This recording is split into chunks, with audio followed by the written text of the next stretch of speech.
Mikey, congratulations on an important victory. The catalyst of change in the first half was obviously that red card to Marcus. From then on, could you talk to me and walk me through the game tactically on what was the plan from then on, and then on the other side, the intangibles of this matchup that ended up being an incredible game altogether? Yeah.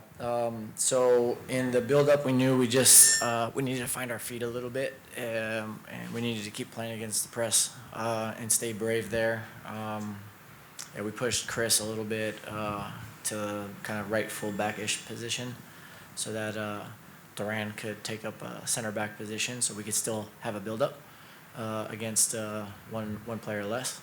And then we really told them, just make sure you're still brave to play, because we can find the spaces, and I think they did a good job. And then in terms of ball recovery, it was about finding this 4-4-1 a little bit mid-block and lower, and being patient until the ball got into the wide areas, and then looking to jump with our fullbacks and get into double pressure, which is where we get the first goal from, with David going into double pressure. And then when they play back and back and back, we said, this is where we got to take risk.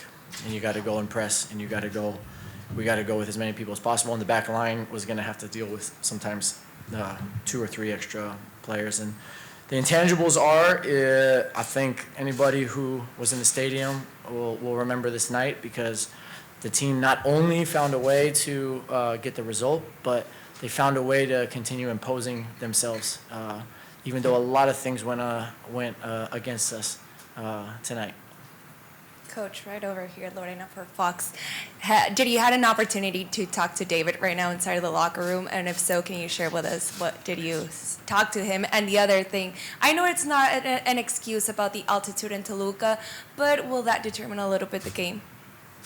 Yeah, I mean, the altitude is a real thing, right? So the ball moves different, and obviously it can affect your running, but it's just a mental challenge that we need to be ready for. And the nice thing is now we have the experience of going to Mexico City, so we know what it feels like. And anytime you do something in your life for the second time, and now you know what it feels like, you're a little bit more ready for that challenge.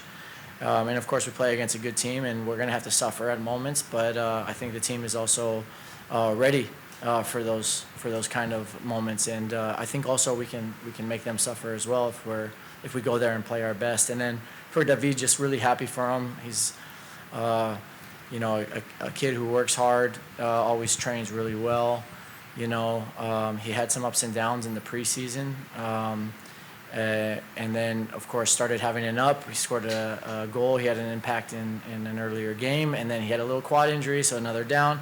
So just really happy to see him come in. I thought he'd been really bright in the last couple of weeks in training. And then in the last game in Kansas, I thought he subbed in and showed a spark for us, which was why he earned the chance tonight.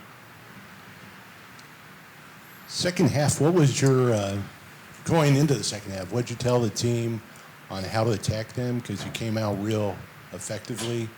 And the second question would be on Dua's athleticism on the back end, where he sort of dealt with numerical disadvantages quite well. Yeah, Manu and Chris, I think all the players were beasts tonight, specifically those two having to deal sometimes being 2 against 3 or 2 against 4 in situations. We already challenged them a lot in terms of being in man-on-man situations a lot, but today was a much bigger challenge against very, very good players, and I think he did well. And, we made those tactical adjustments that I just mentioned now, but the most important thing was asking them what they felt when I walked in, right when I walked in, and the feeling was we can win this game. And then the message was, listen, you're going to have to drain every ounce of yourself out on the field, because you're going to have to play, you're going to have to divide spaces even more, and it cannot be an excuse that you don't make the run. And these guys just showed so much character and resilience in terms of coming out with a real proactive attitude, where I think you see it a lot with a lot of teams where they'll just, they got the 1-1, so okay, let's just hang on for as long as we can. And I think we pushed it to the limits for as long as we could. And again, if it wasn't for some things that really went against us, I think we had a really good chance of actually having the 3-1, but that's life. Profe, de este lado, Ashley González. Muchas felicidades por la victoria. Has logrado con 10 jugadores lo que 10 equipos de la Liga MX no han podido, ¿no? Ganarle al Toluca, está invicto en la Liga MX y tú con 80 minutos jugando con 10 futbolistas lo logras, terminas el partido con 9. ¿Cómo te sientes de tu equipo, del trabajo que hicieron esta noche? Y la segunda pregunta sería, el resultado queda abierto, ¿no? Por esos 2 penaltis que tiene Toluca. Está muy abierto para la vuelta. ¿Cómo te sientes con este 3-2 del marcador global?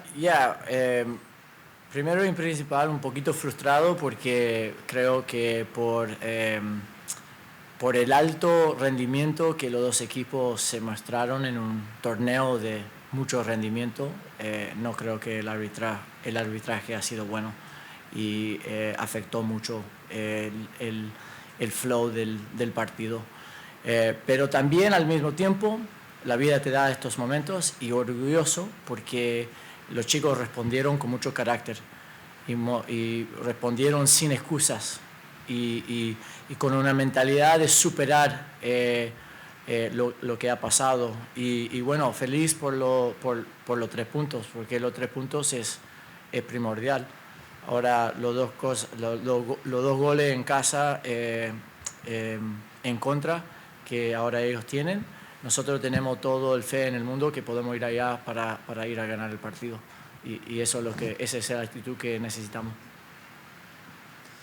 Mikey, por acá, Daniel Schwartzman de TUDN. Después del penal, la expulsión, el gol en contra, jugar con uno menos, ¿qué pasaba? ¿Qué pasó ahí por tu mente? ¿Y cuál fue el mensaje que le diste al equipo durante el medio tiempo para reaccionar? Como he dicho, frustración porque creo que muchas cosas nos han pasado en contra en este partido, pero lo que me pasó en la mente es que eso ya pasó, ya está fuera de nuestro control y ahora ¿qué? ¿Cómo vamos a responder? Y lo más importante es como técnico tratar de ayudar al equipo, de plantearse de la mejor manera y también para que tienen el espíritu para saber que sí se puede lograr lo que quieren lograr. Y después los chicos tienen que hacer el trabajo más difícil, que es correr 10 contra 11 y después 9 contra 11 y los chicos mostraron un carácter increíble. Última pregunta en la sala. Giovanni Guerrero para Síntesis Deportes. Miki, hablas del carácter que tiene el equipo. Hay 2 jugadas que posiblemente cualquier otro club podría verse bajo de ánimo, como es una expulsión, un penal, viene el gol, pero una imagen que marca mucho es como Yepe, siendo el capitán, habla con todos sus compañeros, los reúne para que tengan la posibilidad de que saquen adelante el partido y terminen venciendo. ¿Qué tan importante es encontrar ese tipo de liderazgo con estos jugadores que están teniendo un excelente comienzo de temporada? Es lo más importante, porque yo soy muy creyente de que el técnico y el staff está encargado de meter o de mostrar el estándar, mostrar las expectativas, que sean muy altas. Eso fue mi trabajo y es mi trabajo. Pero en los equipos especiales, los clubes que tienen algo extra, son los jugadores que nos levantan los últimos metros. Y yo creo que esto fue un gran ejemplo donde los jugadores agarró todo el club y dijo, ¿sabe qué? No importa lo que está pasando hoy vamos a tratar de ganar este partido.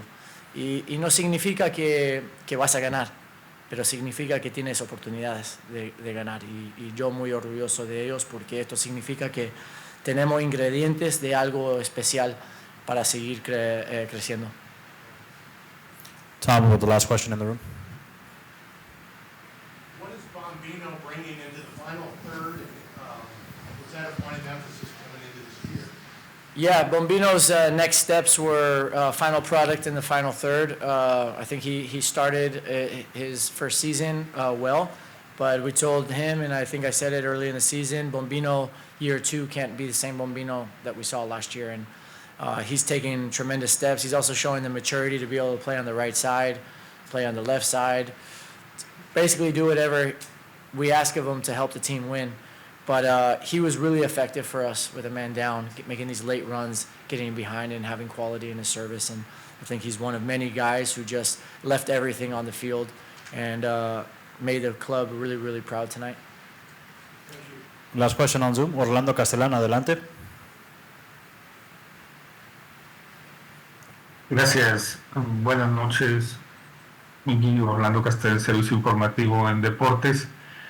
A Toluca, ningún equipo de la Liga MX en lo que va el torneo le ha metido 3 goles. Hoy ustedes les metieron 3 goles. ¿Eso les da más confianza a ustedes para el partido de vuelta en esa parte de que le pueden hacer daño y llevarse la serie y dar la campanada en esta Champions Cup, en estos octavos de final?